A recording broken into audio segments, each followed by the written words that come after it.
हाँ बच्चों, कल हम लोग सिंधु नदी घाटी सभ्यता के बारे में बात किए थे। आज हमने मुख्य रूप से कालीबंगा तक राजस्थान के जो ये धद्दर नदी के तट पर आपको हम बात किए थे। आज इसको बस विस्तार से आपको फिर से एक बार आपको मैं बताता हूँ जो कैसे सिंधु नदी घाटी सभ्यता के प्रमुख स्थल कौन सब थे। प्रमुख स्थल आप बारीकी से समझ जाएंगे, बड़ी बारीकी से। इसको आप चार्ट पेपर के माध्यम से आप हम इसका वर्णन आपको कर देते हैं, आप समझ जाएंगे इनके माध्यम से। पहला है सभ्यता, इनके प्रमुख शहर है हड़प्पा। पहला शहर था, प्रमुख स्थल था हड़प्पा। इसके बाद था चन्हुदरो।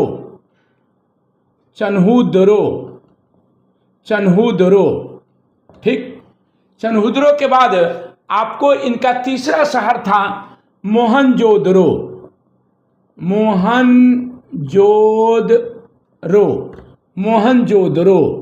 अब इसके बाद आपको इनका चौथा शहर था लोथल। स्थल जो है, चौथा स्थल था लोथल। इसके बाद था कालीबंगा। यहां तक हम लोगों ने वर्णन कर लिया था। इसके बाद था सुत। इसके बाद था सुत का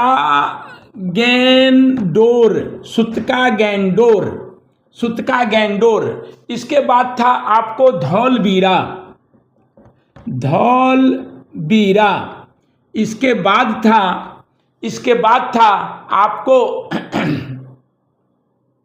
राखी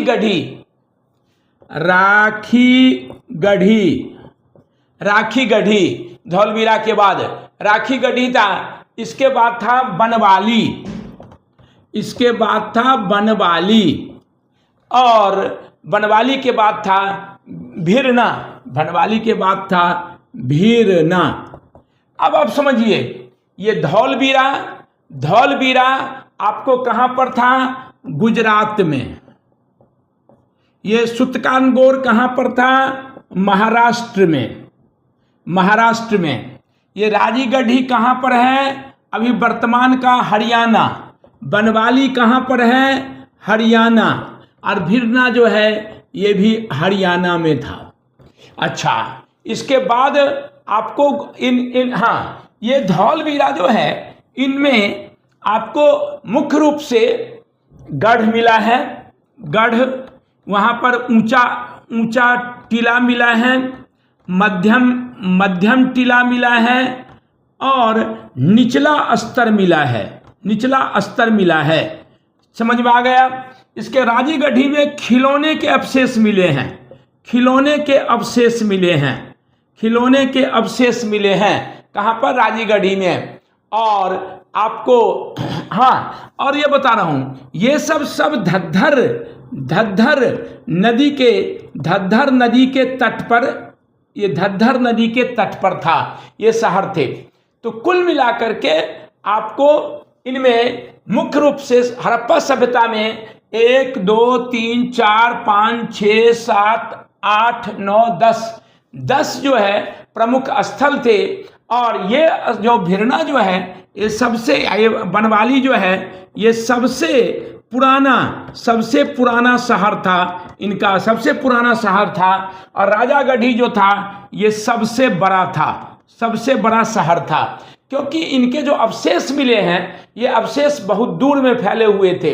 अब मैं बताऊं आपको, अभी भी आप बारीकी से समझिए, बड़ी ध्यान से समझिए। वहां पर जो आपको धौलवीरा में ऊंचा शहर था, मध्यम टीला था और निचला स्तर था। ऊंचा शहर जो वहाँ के जो शासक वर्ग जो थे वे ऊंचे जगह पर रहते थे। और उनके जो प्रशासक वर्ग के लोग जो थे ये मध्यम टीला में रहते थे। और निचले सिरा में जो आज गरीब वर्ग के और वहाँ की जनता जो थी वो जनता रहती थी, ये मध्यम निचला स्तर में। अभी भी आप देखेंगे इसका प्रत्यक्ष उदाहरण आपको अभी भी भारत में मिल जाएगा। दिल्ली में जो लुटियन जोन्स है, वहाँ पर सारे मिनिस्टर, जज इत्यादि बड़े बड़े मंत्री इत्यादि वहाँ पर रहते हैं, अब राष्ट्रपति, प्रधानमंत्री।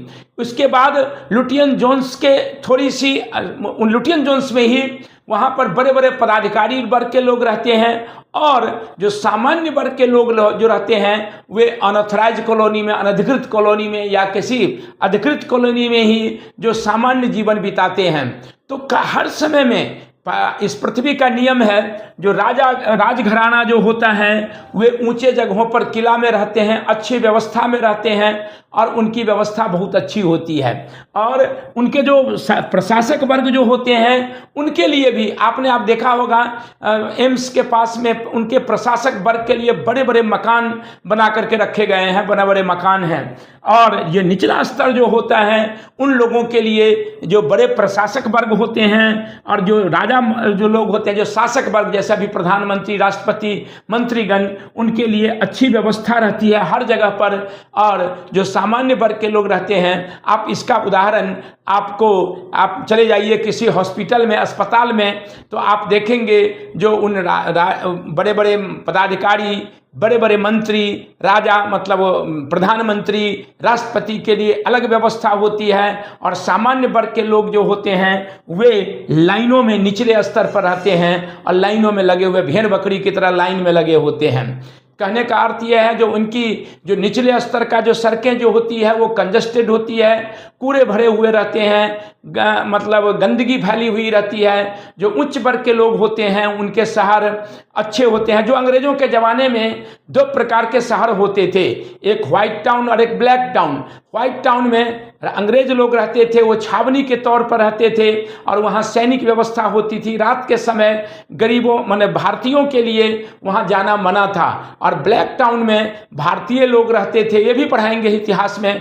ब्लैक टाउन में भारतीय लोग रहते थे और उनका स्तर बहुत काफ़ी खराब रहता था, और इन भारतीयों को नौकर के तौर पर वहाँ काम करने के लिए दिन में ही जाते थे, रात के समय उन व्हाइट टाउन में जाना मना था। इसी तरह अभी भी आप देखेंगे जो बड़े बड़े प्रधानमंत्री, राष्ट्रपति, ये जो मंत्रीगण हैं, उनके जो हैं राजा मतलब उनके जो प्रशासक वर्ग के लोग के जो क्षेत्र हैं, उन क्षेत्रों में रात के समय इधर वाले लोगों के लिए जाना मना होता है, क्योंकि वो छावनी के तौर पर पुलिस की व्यवस्था होती है। तो कहने का अर्थ यह है, जो आदिकालीन समय से आ रहा है कि जो सामान्य वर्ग के लोग जो होते हैं वे निचले स्तर पर रहते हैं, उनके क्षेत्र में पानी भर जाता है, लेकिन वही लुटियन जोन्स है, जो राजा प्रशासक वर्ग के लोग हैं, मंत्री है, प्रधानमंत्री है, राष्ट्रपति है, उनके क्षेत्र में कभी पानी नहीं भरता, न गंदगी भरी हुई रहती है। छावदार पेड़ होते हैं, अच्छे वातावरण होता है, खुली खुली जगह होती है। और वहीं जो सामान्य वर्ग के लोग होते हैं उनकी सड़कें खराब होती है, व्यवस्था खराब होती है, वहाँ लाइटें नहीं आती है, नालियाँ बदबू भरी हुई रहती है। कहने का अर्थ यह है कि सामान्य वर्ग, और उस समय में भी सिंधु घाटी सभ्यता के काल में भी जो प्रशासक वर्ग के लोग थे वे ऊंचे किला के नुमा में रहते थे। मध्यकालीन जो मध्यम टिला जो था वो प्रशासक वर्ग के से नीचे का टिला था, और निचला स्तर जो था उनमें सामान्य जनता निवास करते थे। फिर हो गया, कल हम बात करेंगे शहर के उनकी सिंधु घाटी नदी घाटी सभ्यता की विशेषताओं के बारे में, कि इनकी क्या विशेषताएं थी। इनके साथ ही ये आज के समाप्त करते हैं, और आपको आशा करते हैं कि अच्छा लगा होगा। धन्यवाद।